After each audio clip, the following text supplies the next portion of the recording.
Welcome back, everybody, to another episode of the FearCast. Everybody, this is a year. We've made it through a year.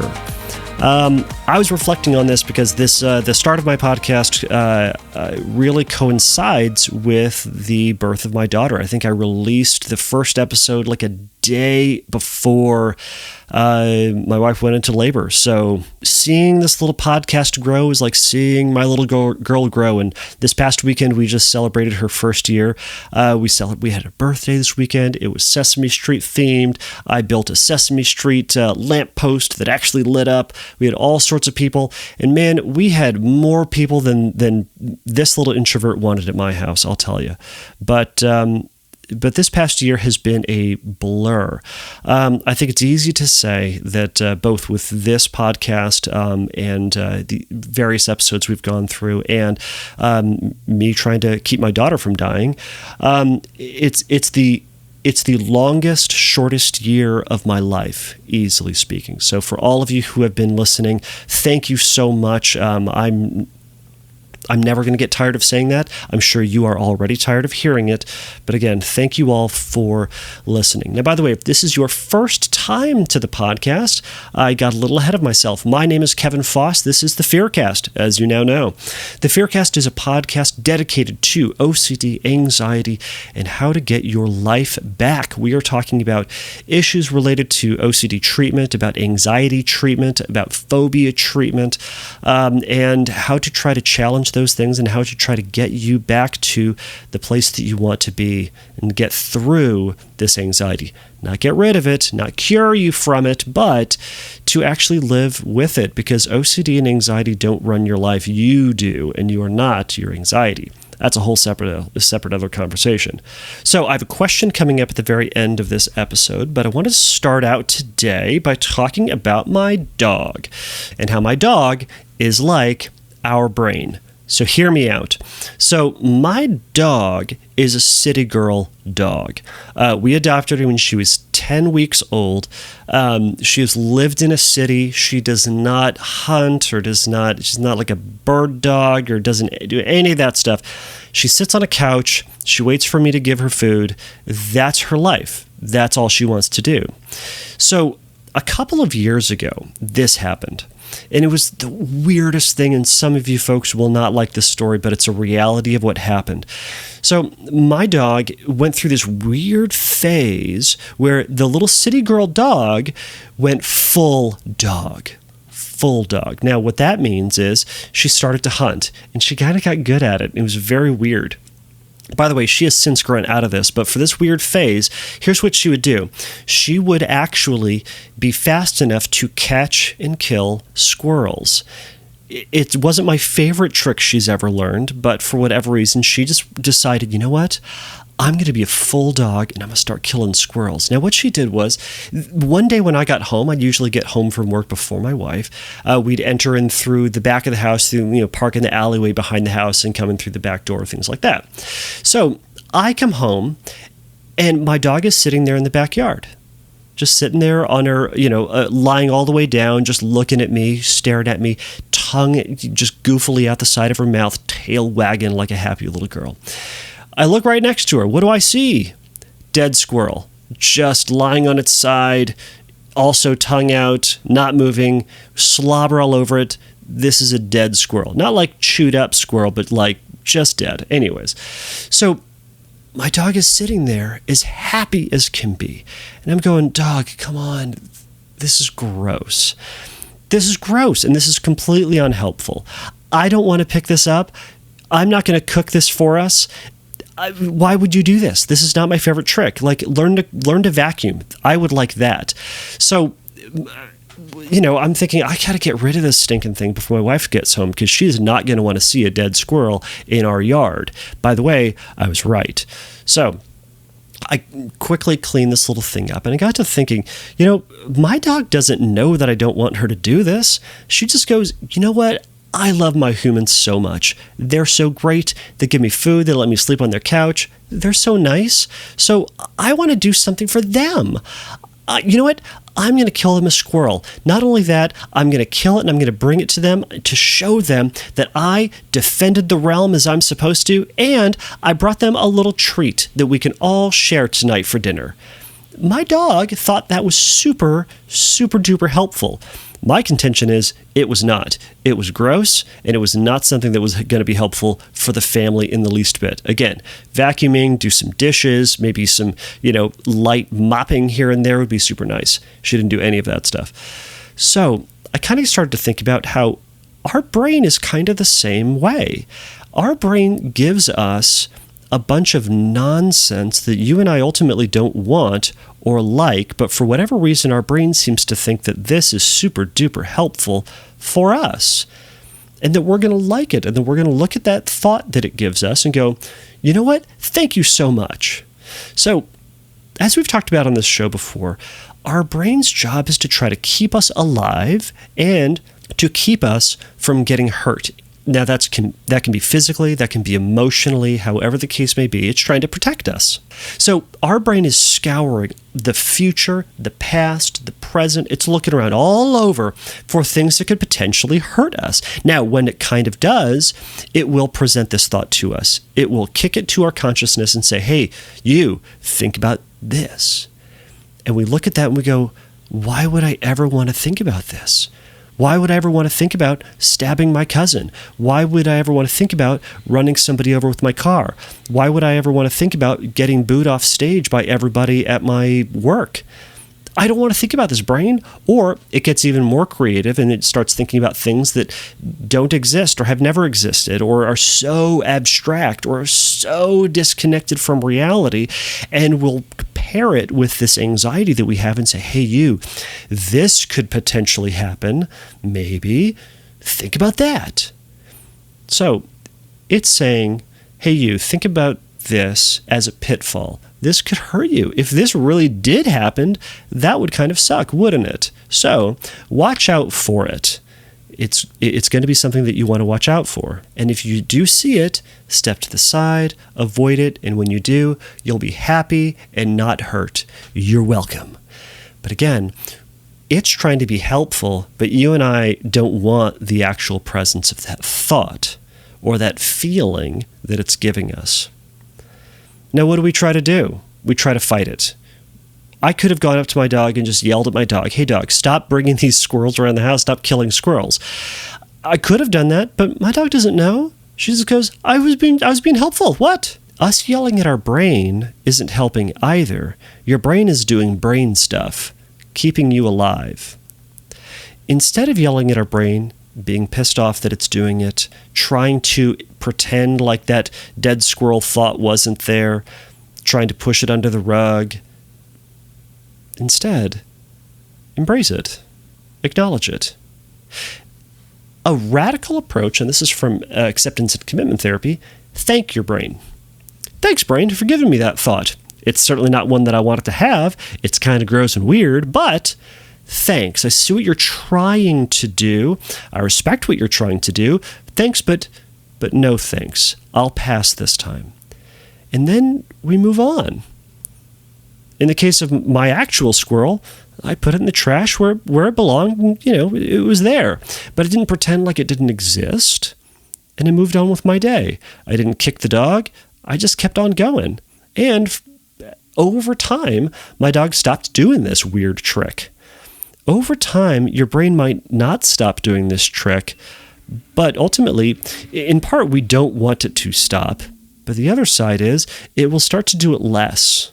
And even if it didn't, you and I can get used to the fact that our brain is going to do this weird thing sometimes. So I can either get really upset and angry and thrown off and anxious and avoidant because it's doing what it just naturally does, or I can move on with my day and experience the life that I want to be living and keep moving on to the stuff that I actually want in my life.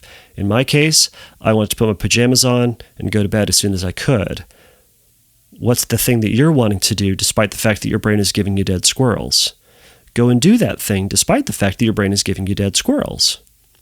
Because it's going to be okay, and it's not the end of the world. So, I know that this was a very random way to think about this, but This week, try, instead of getting angry at your brain, thank it. Thanks for looking out for me in this super weird, abstract thing that I don't want to ever do or to ever think about, but you know what? You're letting me think about this, so thanks, but no thanks, but thanks, and I'm going to keep on moving on to my life. So, I got a question coming up. Thanks.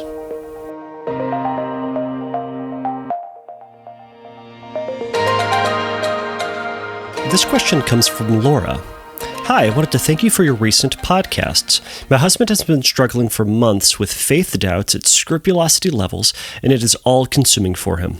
He doesn't accept the OCD component. His counselor diagnosed him with adjustment disorder, and he doesn't want to change his trusted therapist to a CBT-certified counselor. Any of your thoughts on traditional versus CBT are appreciated.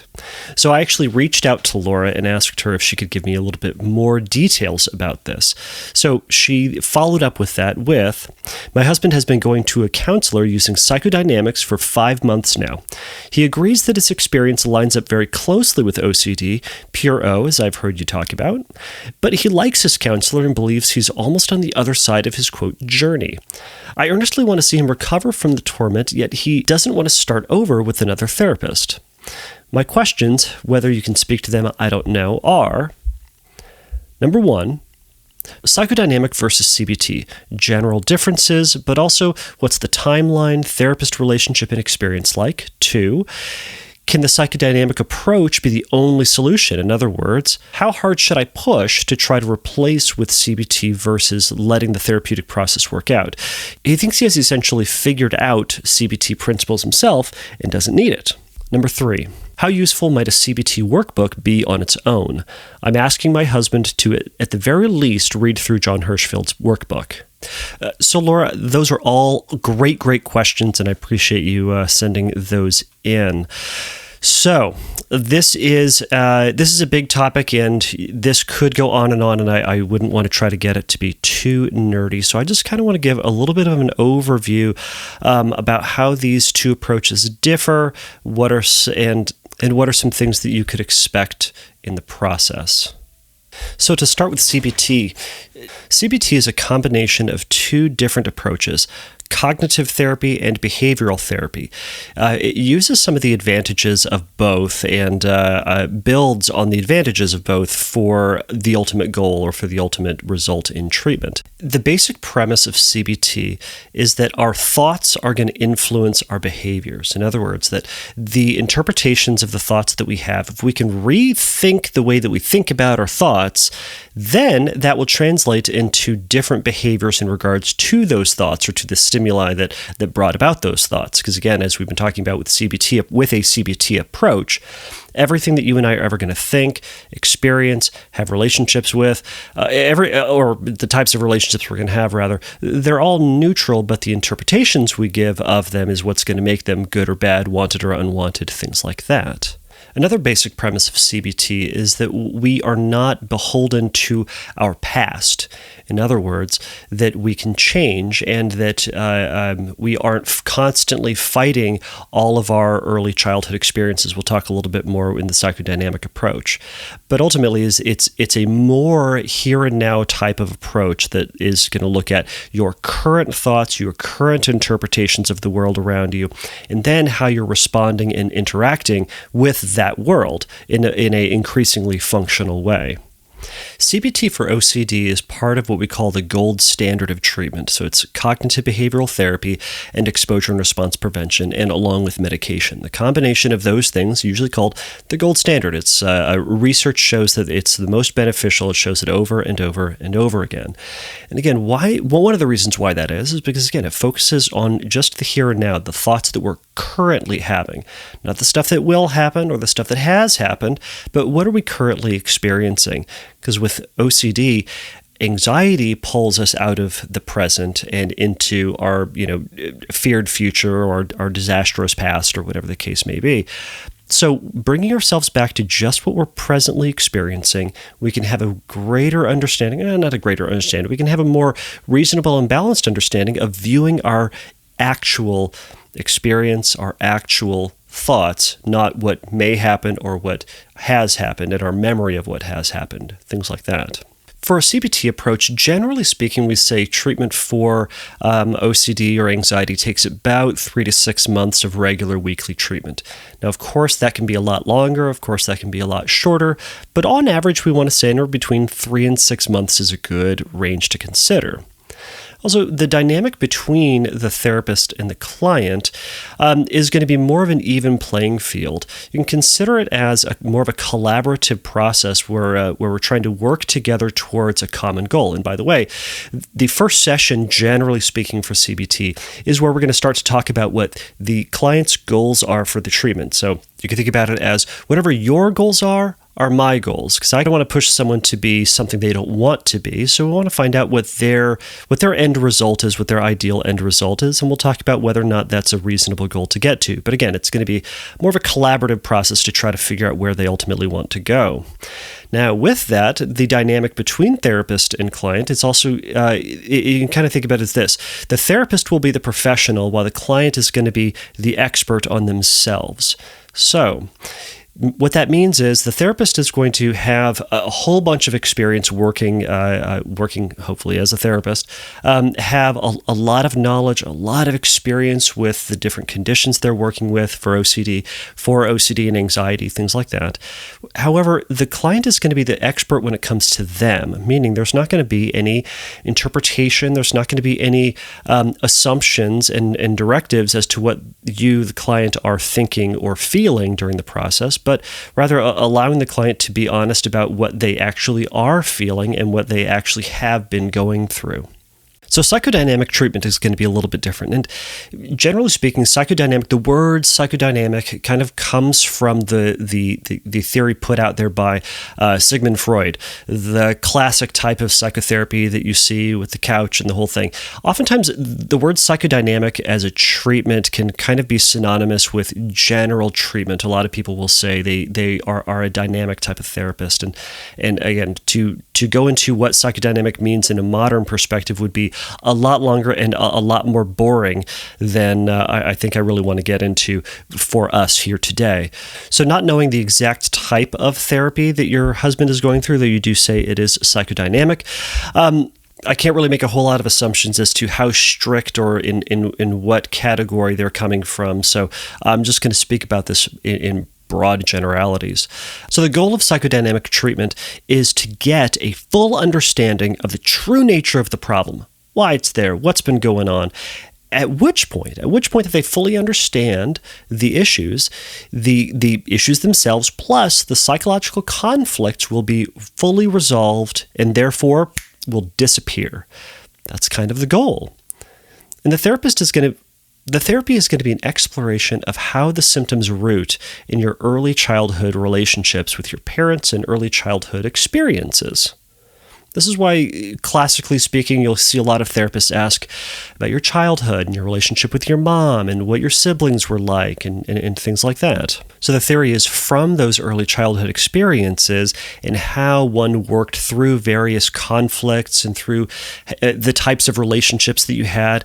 The theory is that you would have developed or learned different ways to interact with the world or have developed some particular quirks or issues that therefore need to be resolved later in life, or else you'll get stuck in a particular stage, therefore leaving you to have some of these diagnoses or eccentricities or whatever else they're supposed to be called. Treatment from a traditional Freudian perspective can be numerous years, and traditional psychoanalysis can be numerous sessions per week for a number of years. Now, that isn't always the case. A lot of times for modern therapists, we're doing weekly 1-hour sessions. So sometimes that'll be twice a week, but again, it's going to depend on that individual therapist. Usually within psychodynamic therapy, there's going to be a power differential, whereas the therapist is seen as the authority and the client is in the one-down position. This type of therapy really isn't that helpful for OCD because it validates thoughts and feelings as being of utmost importance and significance, therefore needing further scrutiny analysis. So whatever thoughts that the person would have would be considered important. So if you had, this is where the term Freudian slip came from. If you said something offhand or misspoke, it would be considered as something that would be important and needs to be looked at because it might reflect, or will likely reflect, something deeper or more true about the person that needs to be fleshed out and, again, fully discovered. Folks with OCD, though, need ultimately the opposite. They need to think less about their thoughts, and they need to analyze their thoughts and their feelings a whole lot less. Within more of a dynamic approach, there's not going to be much of an emphasis on acceptance of uncertainty because psychodynamic treatment is intended to eliminate ambiguity and promote full understanding. This is in direct opposition of the goals of CBT treatment, which, again, for OCD, this is why that CBT and ERP is the gold standard. Now, psychodynamic approaches can be incredibly helpful for other things, and I think there are a ton of psychodynamic therapists out there who are incredible. Also, by the way, psychodynamic can be synonymous with talk therapy. If you hear someone talk about talk therapy, if you're doing talk therapy, this is kind of what people are referring to. Because there isn't a heavy emphasis on homework or exposures or assignments or going out and doing something necessarily, but more of a talking through the various issues and memories and thoughts and feelings and in some cases dreams as what's important, and hopefully the client will develop, again, this full understanding and everything will just go away. Now, the IOCDF also has a really interesting article on what are some things that are unhelpful in treatment, and I'm actually going to link to this on the show page at FearCastPodcast.com. But it points out a couple other things, and I'm only going to go over two here that are within CBT that are also unhelpful. Because if you or if anybody else who's listening to this episode has ever tried to find a therapist, you go to Therapist Finder or whatever the case may be, they'll say, oh, I do CBT and I've experienced working with OCD. If you hear me yammer on about this and you read a bunch of things about OCD treatment, you'll hear us all talk about that for OCD, it should find if you can, find a specialist who knows what they're doing, because just because someone has gone through CBT treatment doesn't mean that they're fully prepared for all the stuff that can happen or come across during OCD treatment. So we're going to go over these two issues, and hopefully this will flesh out a little bit why finding a CBT therapist would be helpful.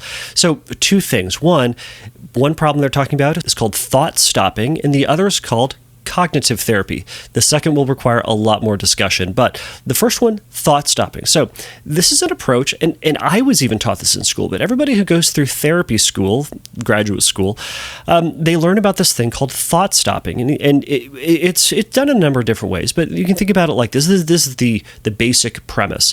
A person who's trying to maybe break a habit or try to resist a type of thinking would be advised to take a rubber band or something like that, put that on their wrist. And then whenever they have this thought or they have this urge or this feeling that they ultimately don't want, they're instructed to take that rubber band, pull it away from their skin, and let go and snap it back to their skin.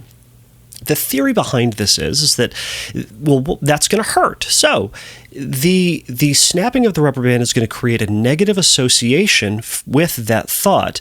The theory behind this, which is based in classical conditioning, another behavioral approach that it's incredibly sound theoretically.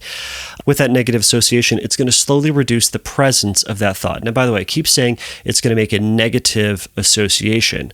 What it's actually doing is it's called positive punishment. From a classical conditioning perspective, no one actually needs to know this, but I'm going to say it anyways because I had to learn it. So positive, we're adding something. Negative would mean we're taking something away. So reinforcement is going to be something that would increase the likelihood of something happening. Punishment is going to do something that would decrease the likelihood of something happening. So positive punishment, I'm adding something, I'm adding the behavior of the rubber band to my skin to reduce the possibility of this thought happening. It ultimately doesn't matter. We all know what I mean when I would say something like a negative reinforcement, but that's not important. So again, this approach in theory is tremendous. However, what it amounts to is something called thought stopping, which is a compulsion that a lot of folks with OCD and anxiety will do. Thought stopping is the effort of trying to shove a thought out of our brain as effortfully as possible. The theory is, if I'm not thinking about this, then I'm not going to have to worry about it. Or if I'm having my obsession, I'm just going to try to pretend like that thought doesn't exist. If I were to ask you, Laura, to not think about the white elephant, how would that go for you?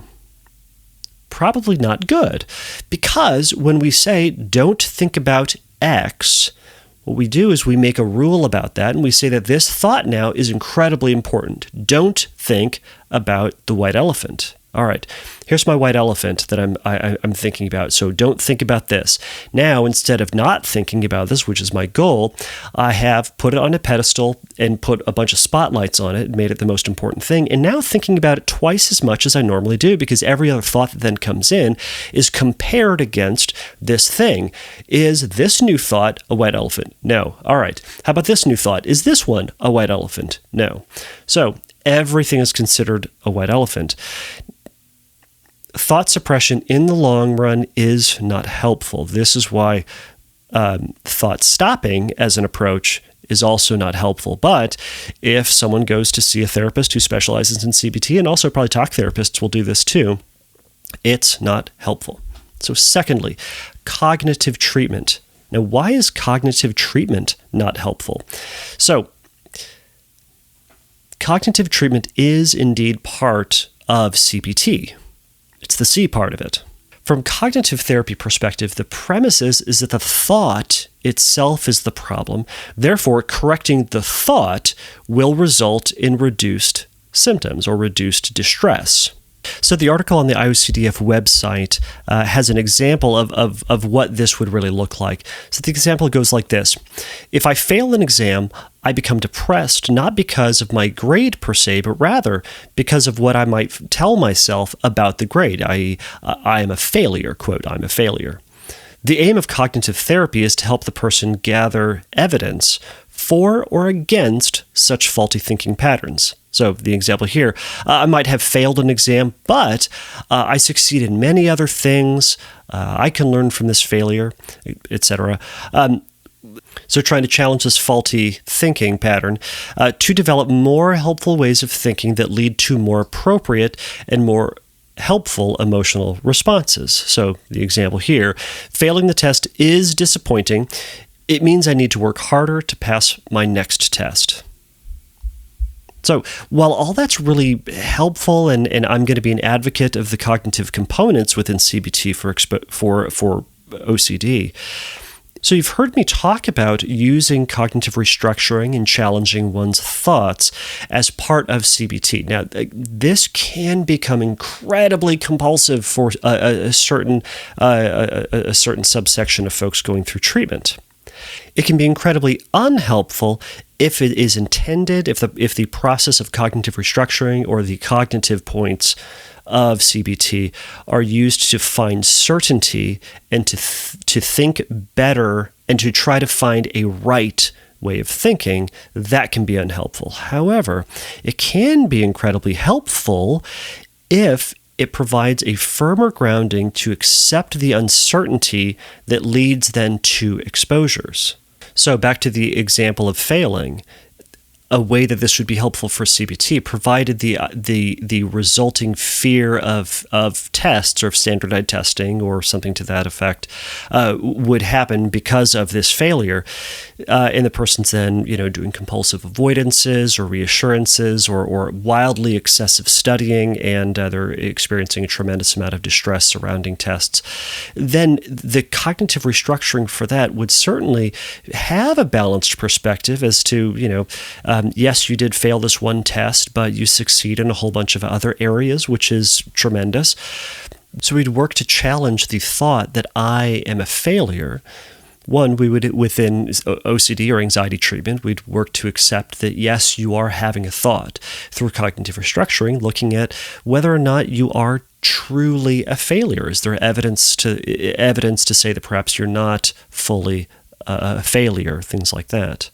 Also, if we can then accept that perhaps you're not fully a failure, though you did fail, we can accept the thoughts about failure, accept the possibility of potential failure in the future as an inevitability for all of us, and also to accept and even embrace those thoughts of us failing all of our tests, failing out of college or high school, and never succeeding in life. Now, those aren't fun thoughts, of course not, but challenging a thought and saying, sure, I'm not fully a failure, doesn't really help us to deal with the presence of the thought, because your brain doesn't care about this balanced view. It says you're a failure, period. And now we need to tolerate the presence of that thought. So that's why cognitive therapy in and of itself isn't really that helpful for OCD. Now, again, this is going to be part of stuff that you'll hear CBT therapists talk about for folks who are looking for therapists out there. So let's go back to the specific questions that you asked in your follow-up question. So psychodynamic versus CBT. Talk about the general differences. I hope I did that. What's the time frame? 3 to 6 months versus forever. And the therapist relationship, one down versus an egalitarian sort of cooperative relationship. Okay, 2. Can psychodynamic approach be the only solution? No. I hope I've answered that. 2. In other words, how hard should I push to add or replace CBT versus letting the therapeutic process work out? He thinks he has essentially figured out CBT principles himself, so he doesn't need it. So I'm torn on this one as per usual. If he trusts his therapist and he feels that he is making progress, and if he is objectively making progress towards his goals, then pushing him to change may not necessarily help at this point in treatment. When you're talking with him about his progress, you can have him reflect on the experiences that he's had in treatment, how he's noticing change, and how both of you two are noticing change, both in the presence or in the response to his symptoms, to the obsessions, and to compulsions. I mean, in short, you can just say if he seems to be his old self again, or if he's feeling more free. Things like that are ways that you can frame that. Now, if by those metrics he's not making any progress, but he's, feeling better about himself, or he's feeling happier, which can be helpful certainly. But if he's not making any progress towards reducing compulsions and embracing his fears, then I would continue to encourage him, having him read articles about CBT versus psychodynamic. You can go to the FearCast podcast page, and it'll link to that article. And again, it'll talk about psychodynamic in there as well.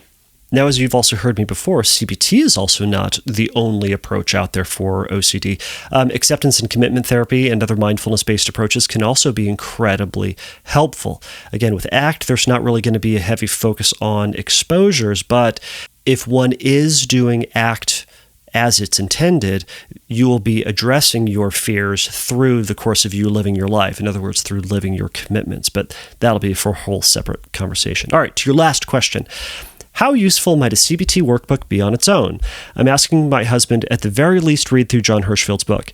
Can it be helpful? Yes, of course it can be incredibly helpful. And it can start to get him to start thinking about these techniques, how he's seeing these within his own work. Maybe he's going to say, gosh, man, we're not talking about this stuff at all, which might spur him to approaching his therapist with questions about this and saying, hey, can we do these things? And if the therapist says, sure, then great, it could be very helpful. And they say, no, we're not doing this, this is unhelpful. That might be another entrance into a conversation about finding a CBT-specific therapist.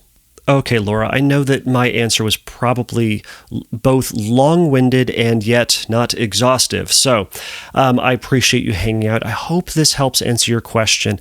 I know seeing loved ones go through this process can be incredibly painful. Finding a therapist and going through the process can be time-consuming and a huge burden, and can be very stressful for everybody involved. So I hope this does help. And by the way, for you, there are going to be a number of books out there just about OCD, but also about the family's response to it. to John Hirschfield's credit, I believe he has a book out there on the family support and the family component for OCD. So I'd encourage you to read through one of those books if you haven't already. So again, thank you so much for the question, and I hope your husband makes the progress that he's looking for. And there it is, everybody. Thank you for making it through this episode of the FearCast. We made it through a year, everybody. So exciting! So, as you heard from this episode, if you have a question that you would like me to answer in a future episode, go over to FearCastPodcast.com, go to the Submit a Question link there, and you can submit a question that I will probably answer on a future episode. If you have feedback for the show, if you want to hear more of something, less of something, you want to hear me talk about something specific, go over to FearCastPodcast.com, and you can also, again, go to the Submit a Question link and let me know. I would love to hear about it. If you like the show, head over to iTunes or wherever else that you get your podcasts and write me up a little review. Give me a star, give me a like, whatever it might be on that platform. It means a ton to me, and it will help other people find the show. As always, remember that the FearCast is not a substitute for psychotherapy. If you have questions about getting started into therapy or needing a little bit of help trying to find some resources or referrals, go over to FearCastPodcast.com. There's going to be a resources page there, and there'll be some helpful links for you there. All right, everybody, until next time, take a risk, challenge yourself, and don't take your brain too seriously. Bye.